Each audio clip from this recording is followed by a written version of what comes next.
The ordinary world.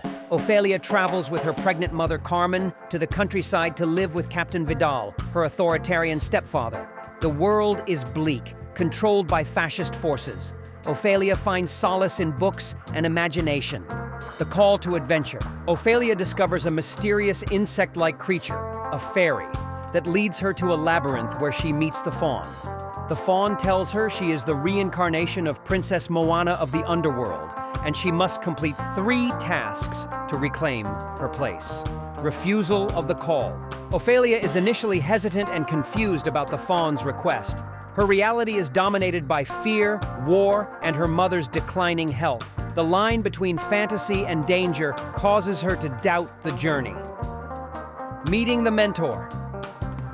The faun acts as a guide and mentor. He gives her the Book of Crossroads, which presents her tasks and reveals hidden truths. He is mysterious and morally ambiguous, forcing Ophelia to make her own judgments. Crossing the first threshold. Ophelia accepts the faun's challenge and embarks on her first task, retrieving a key from a giant toad under a dying fig tree. She succeeds, stepping fully into the world of myth and danger. Tests, allies, and enemies. Tests. The second task, retrieving a dagger from the pale man, tests her obedience and bravery. She disobeys the faun's warning by eating food, and he temporarily banishes her. Allies. Mercedes, the housekeeper and secret rebel, becomes a maternal figure and real-world ally. Enemies. Captain Vidal embodies authoritarian cruelty and patriarchal control. Approach to the inmost cave. With her mother dying and the faun's trust broken, Ophelia is isolated. She witnesses the brutality of the real world and realizes she can no longer escape into fantasy. The final task looms: protecting her newborn brother. Ordeal. The faun tells Ophelia to bring her baby brother to the labyrinth. Once there, he demands a drop of innocent blood, her brother's. She refuses, willing to sacrifice herself instead. This is her moral and spiritual triumph. Reward: seizing the sword. Ophelia is shot by Captain Vidal, but her selfless act proves her true royalty. In the fantasy realm, she awakens as Princess Moana, welcomed by her real parents. She has passed the ultimate test, the road back. In the real world, her body lies in the labyrinth. Captain Vidal is captured and killed by the rebels. Mercedes mourns Ophelia but honors her bravery. Resurrection. Ophelia's death is a transformation. Spiritually, she is resurrected as her true self. Royalty, not by birthright, but by choice and sacrifice. Turn with the elixir.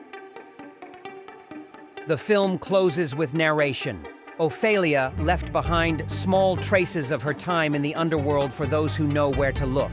Her story becomes legend, a legacy of innocence, resistance, and moral courage. Ophelia's arc is about resistance and self-sacrifice. This is a film about resistance, even if it comes from a child.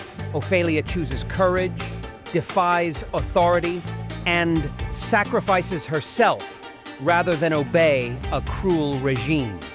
It's a story of hope, morality, and the power of choice. Pan's Labyrinth screams, resist, even if you're small. Del Toro draws heavily from Spanish folklore, Catholic symbolism, and the historical trauma of Francoist Spain. The film is steeped in the culture of post-Civil War Spain, where authoritarianism crushed individuality and imagination. Ophelia's magical world is a direct response to the brutal realities around her, a form of resistance rooted in storytelling traditions passed down through generations.